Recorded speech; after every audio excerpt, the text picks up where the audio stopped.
Hey again. Today I'll continue reading Pride and Prejudice, starting with Volume 3, Chapter 1. Chapter 1.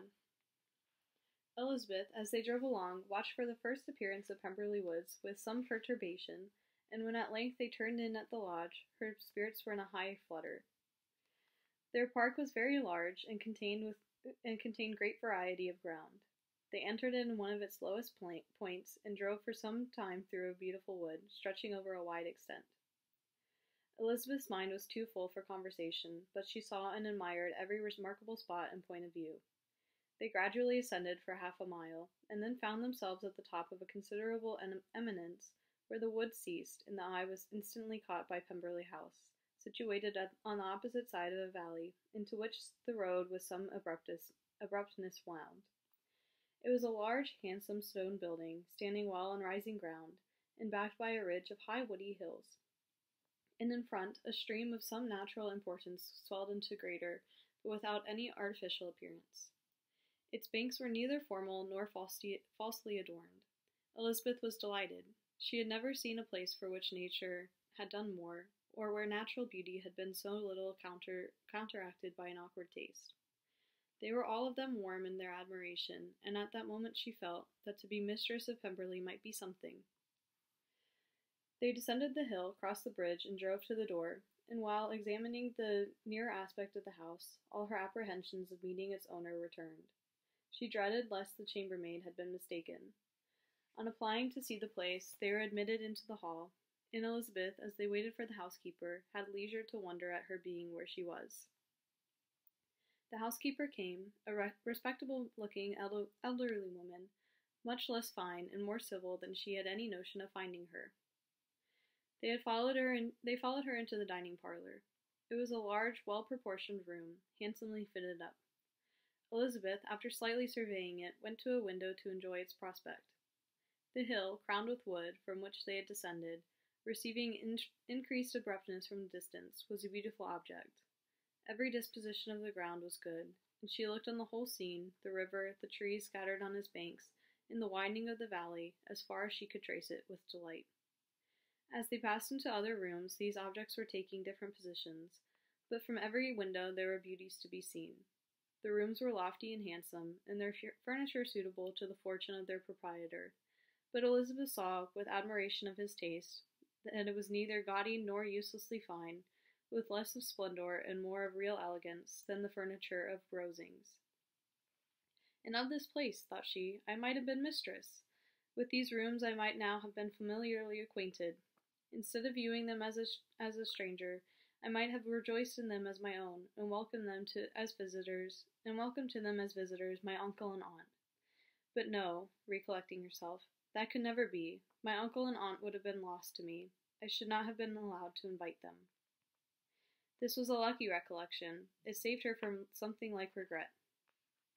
She longed to inquire of the housekeeper whether her master were really absent, but had not courage for it. At length, however, the question was asked by her uncle, and she turned away with alarm, while Mrs. Reynolds replied that he was, adding, but we expect him tomorrow with a large party of friends. How rejoiced was Elizabeth that their own journey had not been by any circumstances delayed a day. Her aunt now called her to look at a picture. She approached and saw the likeness of Mr. Wickham suspended, amongst several miniatures, over the mantelpiece. Her aunt asked her smilingly how she liked it. The housekeeper came forward and told them it was the picture of a young gentleman, the son of her late master's steward, who had been brought up by him at his own expense. He is now gone into the army, she added, but I am afraid he has turned out very wild.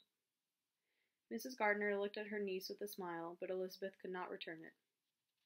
In that, said Mrs. Reynolds, pointing to another picture, and to another of the miniatures, is my master, and very like him.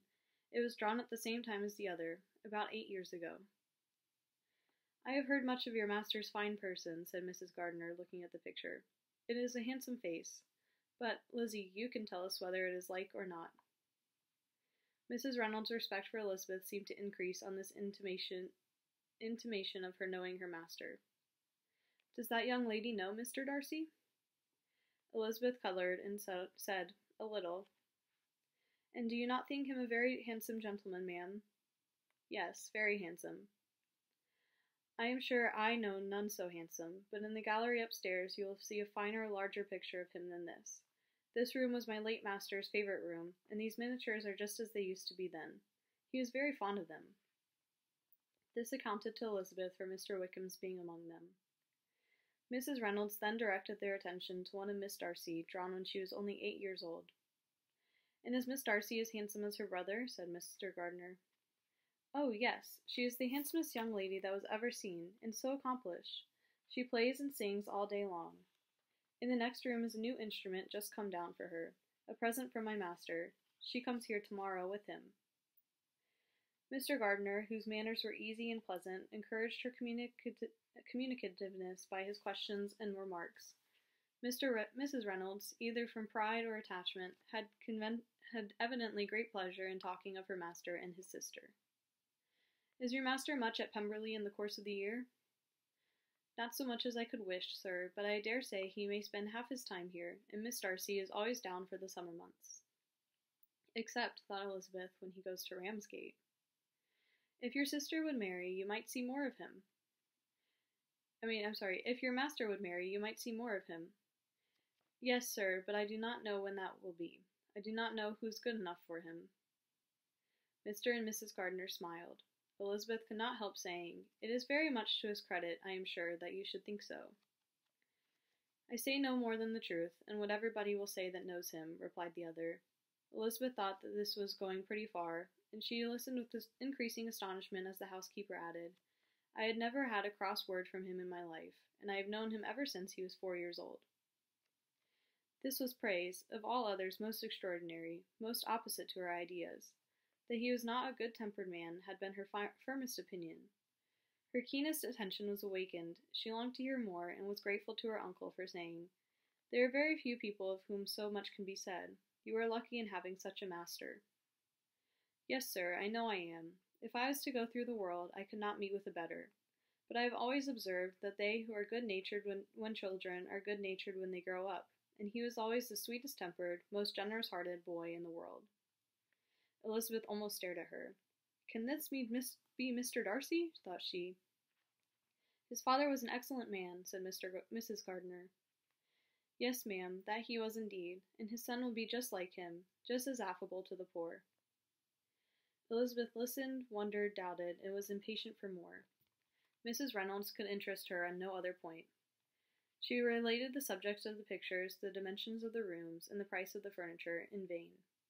Mr. Gardiner, highly amused by the kind of family prejudice to which he attributed her excessive commendation of her master, soon led again to the subject, and she dwelt with energy on his many merits as they proceeded together up the great staircase.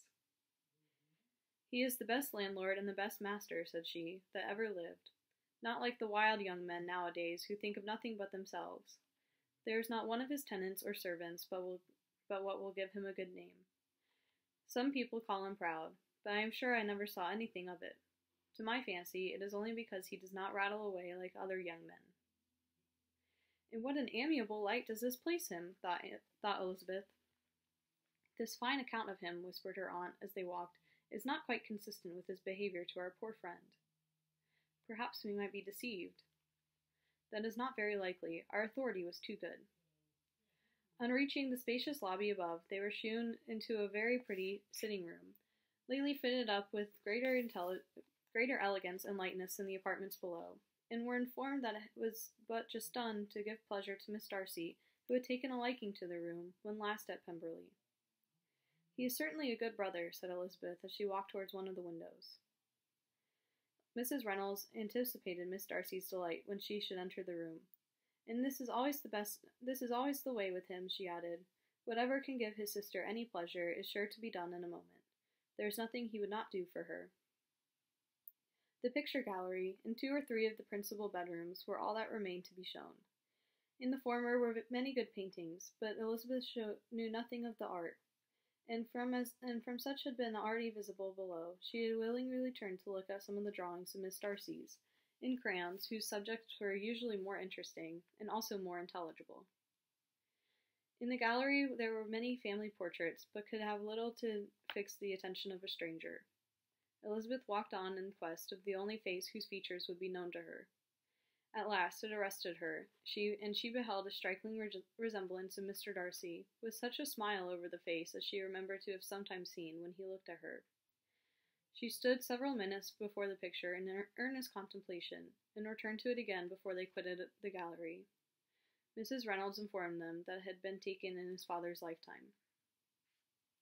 There was certainly at this moment, in Elizabeth's mind, a more gentle sensation towards the original than she had ever felt in the height of their acquaintance. The commendation bestowed on him by Mrs. Reynolds was of no trifling nature. What praise is more valuable than the praise of an intelligent servant? As a brother, a landlord, a master, she considered how many people's happiness were in his guardianship, how much of pleasure or pain it was in his power to bestow, how much of good or evil must be done by him. Every idea that had been brought forward by the housekeeper was favorable to his character, and as she stood before the canvas on which he was represented, and fixed his eyes upon herself, she thought of his regard with a deeper sentiment of gratitude than it had ever raised before. She remembered its warmth, and softened its impropriety of expression. When all of the house that was open to general inspection had been seen, they returned downstairs, and taking leave of the housekeeper, were consigned over to the gardener, who met them at the hall door. As they walked across the lawn towards the river, Elizabeth turned back to look again. Her uncle and aunt stopped also, and while the former was conjecturing as to the date of the building, the owner of it himself suddenly came forward from the road which led behind it to the stables. They were within 20 yards of each other, and so abrupt was his appearance that it was impossible to avoid his sight. Their eyes instantly met, and the cheeks of each were overspread with the deepest blush. He absolutely started, and for a moment seemed immovable from surprise, but shortly recovering himself, advanced towards the party, and spoke to Elizabeth, if not in terms of perfect composure, at least of perfect civility.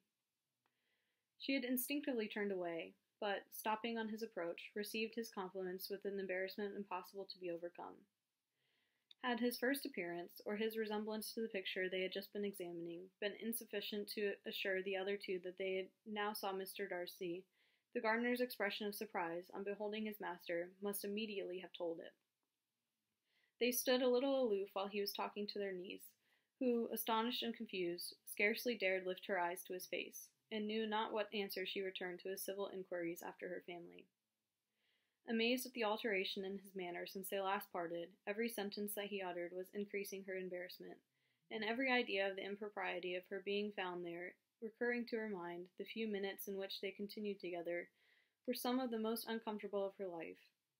Nor did he seem much more at ease when he spoke. His accent had none of its usual sedateness, and she repeated his inquiries as to the time of her having left Longbourn, and of her stay in Derbyshire, so often and in so hurried a way as plainly spoke the distraction of his thoughts. At length every idea seemed to fail him, and after standing a few moments without saying a word, he suddenly recollected himself, and took leave. The others then joined her, and expressed their admiration of his figure, but Elizabeth heard not a word, and, wholly engrossed by her own feelings, followed them in silence. She was overpowered by shame and vexation. Her coming there was the most unfortunate, the most ill-judged thing in the world. How strange it must appear to him! In what a disgraceful light might it not strike so vain a man! It might seem as if she had purposefully thrown herself in his way again. Oh, why did she come? Or why did he thus come a day before he was expected? Had they only been 10 minutes sooner, they should have been beyond the reach of his discrimination, for it was plain that he was that moment arrived, that moment alighted from his horse or his carriage. She blushed again and again over the perverseness of the meeting, and his behavior, so strikingly altered, what could it mean? That he should even speak to her was amazing. But to speak with such civility, to inquire after her family! Never in her life had she seen his manners so little dignified, never had he spoken with such gentleness as on this unexpected meeting.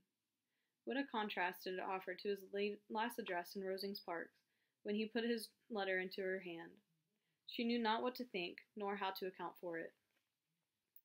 They had now entered a beautiful walk by the side of the water, and every step was bringing forward a nobler fall of ground, or a finer reach of the woods to which they were approaching, but it was some time before Elizabeth was sensible to any of it, and, though she answered mechanically to the repeated appeals of her uncle and aunt, and seemed to direct her eyes to such objects as they pointed out. She distinguished no part of the scene.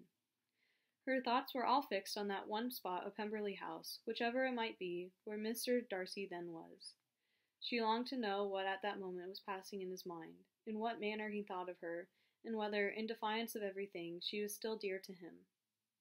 Perhaps he had been civil, only because he felt himself at ease, yet there had been that in his voice which was not like ease.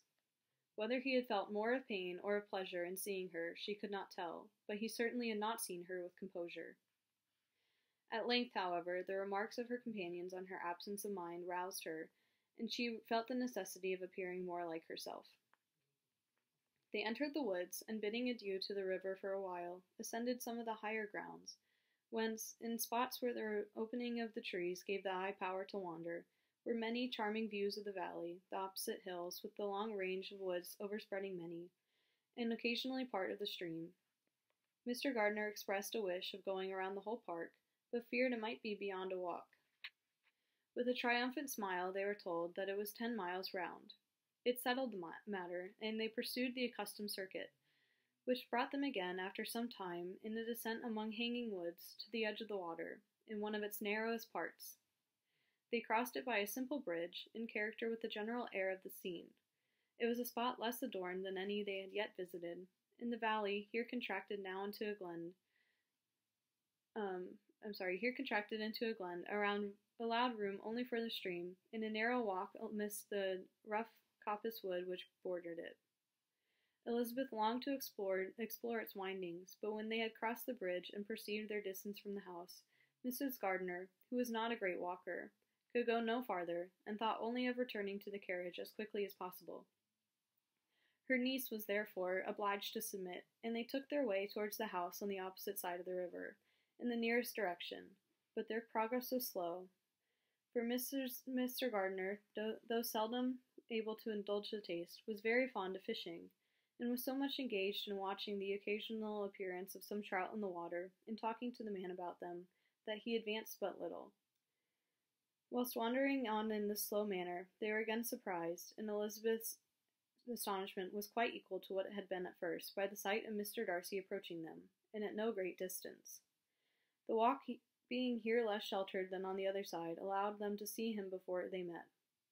Elizabeth, however astonished, was at least more prepared for an interview than before, and resolved to appear and speak with calmness, if he really intended to meet them. For a few moments, indeed, she felt that he would probably strike into some other path. This idea lasted while a turning in the walk concealed him from their view. The turning past, he was immediately before them. With a glance, she saw that he had lost none of his recent civility, and to imitate his politeness, she began, as they met, to admire the beauty of the place, but she had not got beyond the words delightful and charming, when some unlucky recollections obtruded, and she fancied that the praise of Pemberley from her might be mischievously construed. Her color changed, and she said no more. Mrs. Gardiner was standing a little behind, and on her pausing, he asked her if she would do him the honor of introducing him to her friends. This was a stroke of civility for which she was quite unprepared, and she could hardly suppress a smile at his being now seeking the acquaintance of some of those very people against whom his pride has revolted in his offer to herself. What will be his surprise, thought she, when he knows who they are? He takes them now for people of fashion. The introduction, however, was immediately made, and as she named their relationship to herself, she stole a sly look at him to see how he bore it, and was not without the expectation of his decamping as fast as he could from such disgraceful companions. That he was surprised by the connection was evident. He sustained it, however, with fortitude, and so far from going away, turned back with them, and entered into conversation with Mr. Gardiner. Elizabeth could not be but pleased, could not but triumph. It was consoling that he should know that she had some relations for whom there was no need to blush. She listened most attentively to all that passed between them, and gloried in every expression, every sentence of her uncle, which marked his intelligence, his taste, or his good manners. The conversation soon turned upon fishing, and she heard Mr. Darcy invite him, with the greatest civility, to fish there as often as he chose, while he continued in the neighborhood, offering at the same time to supply him with fishing tackle, and pointing out those parts of the stream where there was usually most sport. Mrs. Gardiner, who was walking arm in arm with Elizabeth, gave her a look expressive of her wonder. Elizabeth said nothing, but it gratified her exceedingly. The compliment must be all for herself. Her astonishment, however, was extreme, and continually was she repeating, "Why is he so altered? From what can it proceed? It cannot be for me, it cannot be for my sake that his manners are thus softened. That my reproofs at Hunsford could not work such a change as this. It is impossible that he should still love me." After walking some time in this way, the two ladies in front, the two gentlemen behind, on resuming their places, after descending to the brink of the river for the better inspection of some curious water plant, there chanced to be a little alteration. It originated in Mrs. Gardiner, who, fatigued by the exercise of that morning, found Elizabeth's arms inadequate to her support, and consequently preferred her husband's. Mr. Darcy took her place by her niece, and they walked on together. After a short silence, the lady first spoke. She wished him to know that she had been assured of his absence before she came to the place, and accordingly began by observing that his arrival had been very unexpected. "For your housekeeper," she added, "informed us you would certainly not be here till tomorrow, and indeed, before we left Bakewell, we understood that you were not immediately expected in the country." He acknowledged the truth of it all, and said that business with his steward had occasioned his coming forward a few hours before the rest of the party with whom he had been traveling. "They will join me early tomorrow," he continued, "and among them are some who will claim an acquaintance with you, Mr. Bingley and his sisters." Elizabeth answered only by a slight bow. Her thoughts were instantly driven back to the time when Mr. Bingley's name had been last mentioned between them, and if she might judge from his complexion, his mind was not very differently engaged. "There is also one other person in the party," he continued after a pause, "who more particularly wishes to be known to you. Will you allow me, or do I ask too much, to introduce my sister to your acquaintance during your stay at Lambton?" The surprise of such an application was great indeed. It was too great for her to know in what manner she acceded to it. She immediately felt that whatever desire Miss Darcy might have of being acquainted with her must be the work of her brother, and without looking farther, it was satisfactory. It was gratifying to know that his resentment had not made him think really ill of her. They now walked on in silence, each of them deep in thought. Elizabeth was not comfortable. That was impossible. But she was flattered and pleased. His wish of introducing his sister to her was a compliment of the highest kind. They soon outstripped the others, and when they had reached the carriage, Mr. and Mrs. Gardiner were half a quarter of a mile behind. Then he asked her to walk into the house, but she declared herself not tired, and they stood together on the lawn. At such a time much might have been said, and silence was very awkward.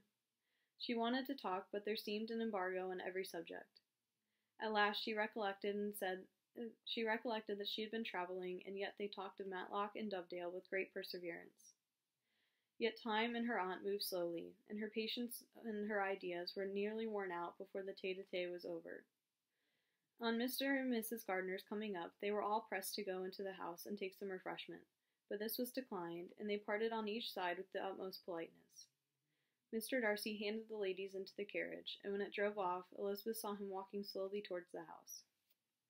The observations of her uncle and aunt now began, and each of them pronounced him to be infinitely superior to anything they had expected. "He is perfectly well behaved, polite, and unassuming," said her uncle. "There is something a little stately in him, to be sure," replied her aunt, "but it is confined to his air, and it's not unbecoming. I can now say with the housekeeper that though some people may call him proud, I have seen nothing of it. I was never more surprised than by his behavior to us. It was more than civil. It was really attentive, and there was no necessity for such attention. His acquaintance with Elizabeth was very trifling." "To be sure, Lizzie," said her aunt, "he is not so handsome as Wickham, or rather, he is not Wickham's countenance, for his features are perfectly good. But how came you to tell us that he was so disagreeable?"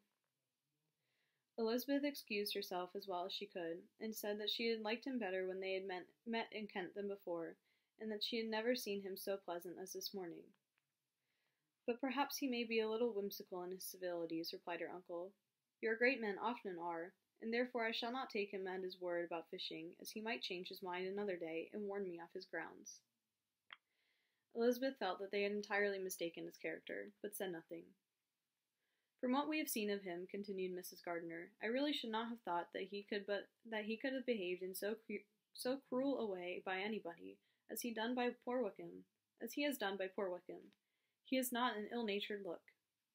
On the contrary, there is something pleasing about his mouth when he speaks, and there is something of dignity in his countenance, but that would not give, there is something of dignity in his countenance that would not give one an unfavorable idea of his heart. But to be sure, the good lady who showed us the house did give him a most flaming character. I could hardly help laughing aloud sometimes. But he is a liberal master, I suppose, and that, in the eye of a servant, comprehends every virtue." Elizabeth here felt herself called on to say something in vindication of his behavior to Wickham, and therefore gave them to understand, in as guarded a manner as she could, that by what she had heard from his relations in Kent, his actions were capable of a very different construction, and that his character was by no means so faulty, nor Wickham's so amiable, as they had been considered in Hertfordshire. In confirmation of this, she placed all the particulars of the pecuniary transactions in which they had been connected, without actually naming her authority, but stating it to be such as might be relied on. Mrs. Gardiner was surprised and concerned, but as they were now approaching the scene of her former pleasures, every idea gave way to the charm of recollection, and she was too much engaged in pointing out to her husband all the interesting spots in its environs to think of anything else. Fatigued as she had been by the morning's walk, they had no sooner dined than she set off in quest of her former acquaintance, and the evening was spent in the satisfactions of an intercourse renewed after many years' discontinuance. The occurrences of the day were too full of interest to leave Elizabeth much attention for any of these new friends, and she could do nothing but think, and think with wonder, of Mr. Darcy's civility, and above all, of his wishing her to be acquainted with his sister. Chapter 2. Elizabeth had settled it that Mr. Darcy would bring his sister to visit her the very day after her reaching Pemberley, and was consequently resolved not to be out of sight of the inn the whole of that morning. But her conclusion was false, for on the very morning after their own arrival at Lambton, these visitors came. They had been walking about the place with some of their new friends, and were just returned to the inn to dress themselves for dining with the same family, when the sound of a carriage drew them to a window, and they saw a gentleman and lady in a curricle driving up the street. Elizabeth, immediately recognizing the livery, guessed what it meant, and imparted no small degree of surprise to her relations by acquainting them with the honor which she expected. Her uncle and aunt were all amazement, and the embarrassment of her manner as she spoke, joined to the circumstance itself, and many of the circumstances of the preceding day, opened them to a new idea in the business. Nothing had ever suggested it before, but they now felt that there was no other way of accounting for such attentions from such a quarter than by supposing a partiality for their niece. While these newly born notions were passing in their heads, the perturbation of Elizabeth's feelings was every moment increasing. She was quite amazed at her own discomposure, but amongst other causes of disquiet, she dreaded lest the partiality of the brothers should have said too much in her favor, and more than commonly anxious to please, she naturally suspected that every power of pleasing would fail her. She retreated from the window, fearful of being seen, and as she walked up and down the room, endeavoring to compose herself, saw such looks of inquiring surprise in her uncle and aunt as made everything worse. Miss Darcy and her brother appeared, and this formidable introduction took place. With astonishment did Elizabeth see that her new acquaintance was at least as much embarrassed as herself. Since her being at Lambton, she had heard that Miss Darcy was exceedingly proud, but the observation of a very few minutes convinced her that she was only exceedingly shy. She found it difficult to obtain even a word from her beyond a monosyllable. Miss Darcy was tall, and on a larger scale than Elizabeth, and though a little more than 16, her figure was formed, and her appearance womanly and graceful. She was less handsome than her brother, but there was sense and good humor in her face, and her manners were perfectly unassuming and gentle. Elizabeth, who had expected to find in her as acute and unembarrassed an observer as ever Mr. Darcy had been, was much relieved by discerning such different feelings. They had not been long together before Darcy told her that Bingley was also coming to wait on her, and she barely had time to express her satisfaction and prepare for such a visitor when Bingley's quick step was heard on the stairs, and in a moment he entered the room.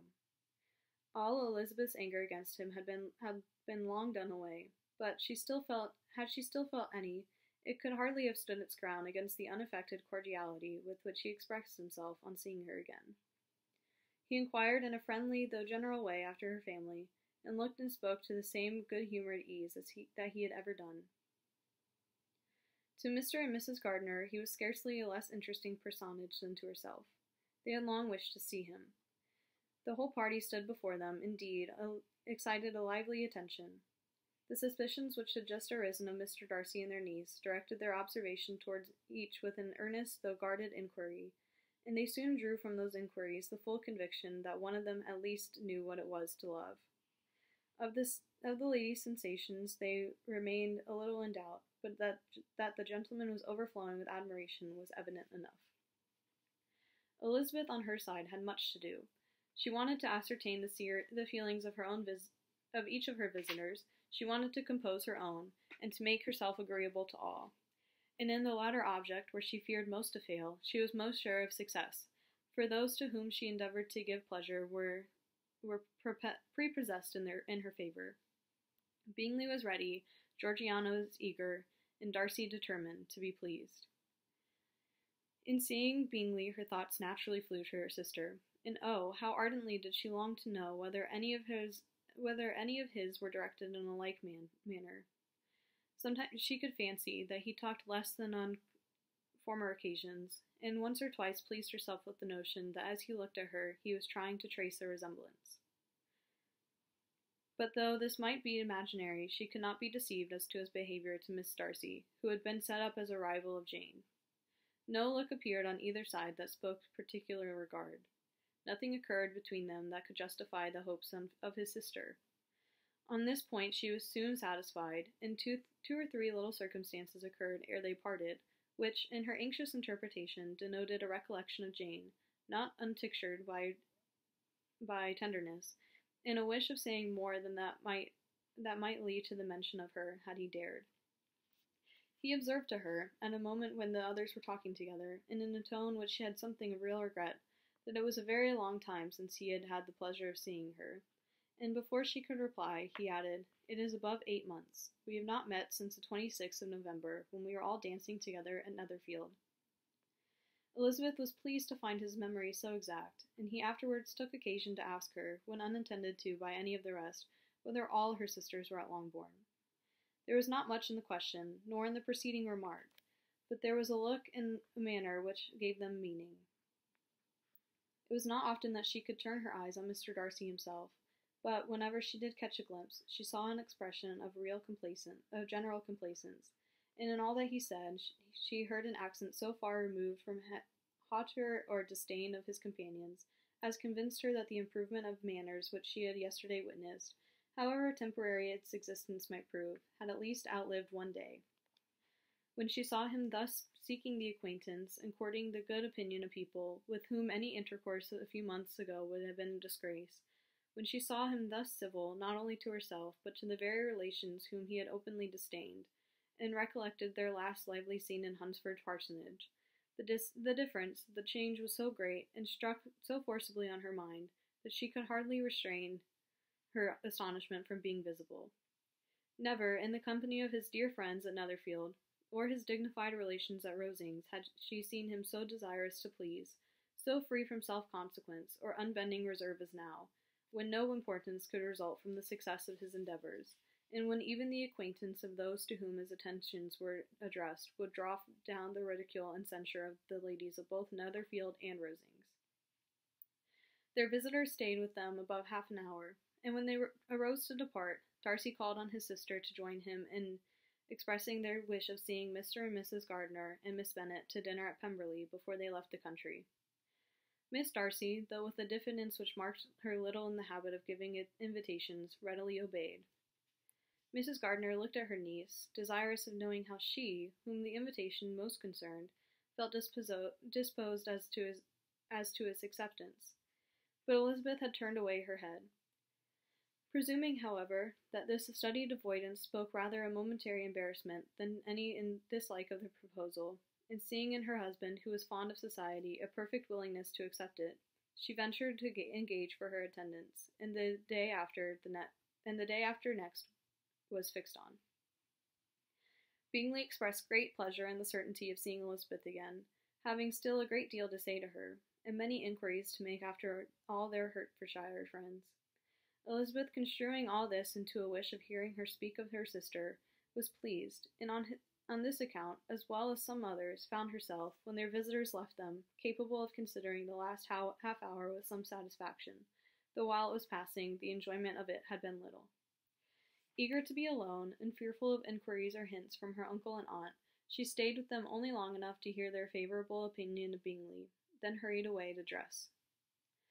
But she had no reason to fear Mr. and Mrs. Gardiner's curiosity.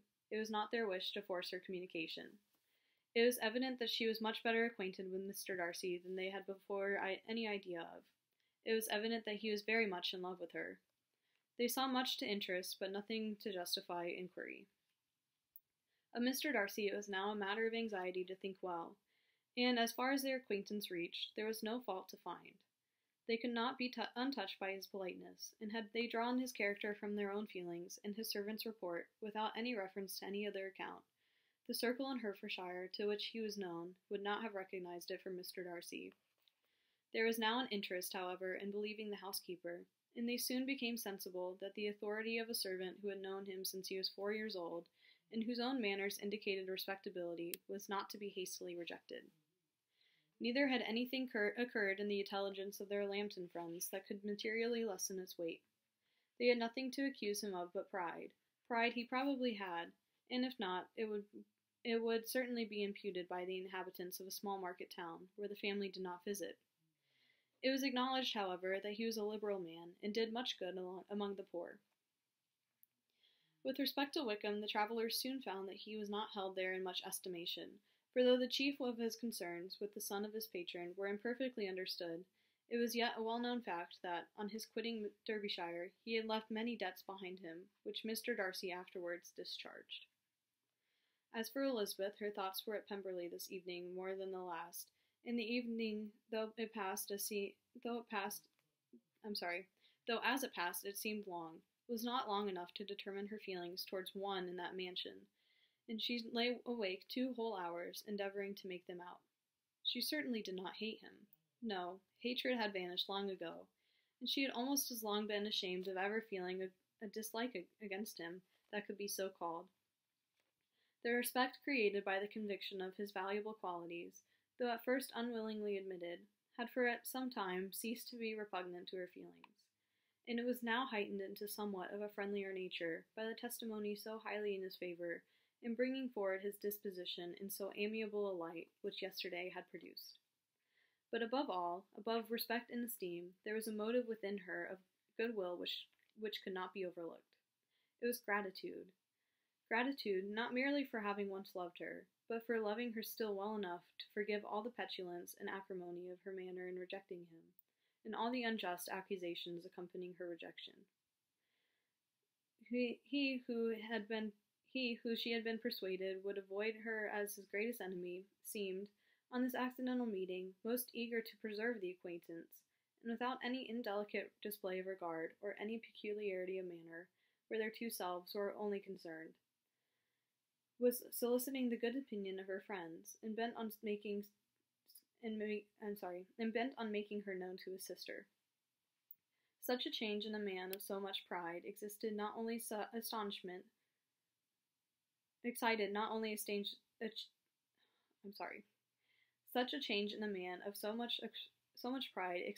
only astonishment but gratitude, for to love, ardent love, it must be attributed, and as such the impression on her was of a sort to be encouraged, as by no means unpleasing, though it could not be exactly defined. She respected, she esteemed, she was grateful to him. She felt a real interest in his welfare, and she only wanted to know how far she wished that welfare to depend upon herself, and how far it would be for the happiness of both that she should employ the power, which her fancy told her she still possessed, of bringing on the renewal of his addresses.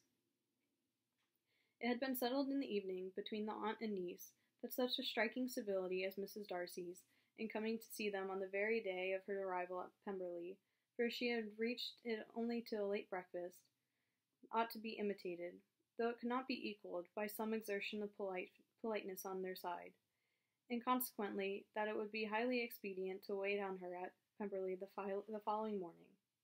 They were, therefore, to go. Elizabeth was pleased, though when she asked herself the reason, she had very little to say in reply. Mr. Gardiner left them soon after breakfast. The fishing scheme had been renewed the day before, and a positive engagement made of his meeting some of the gentlemen at Pemberley by noon. That's the end of Chapter 2. We'll continue with Chapter 3 in the next video.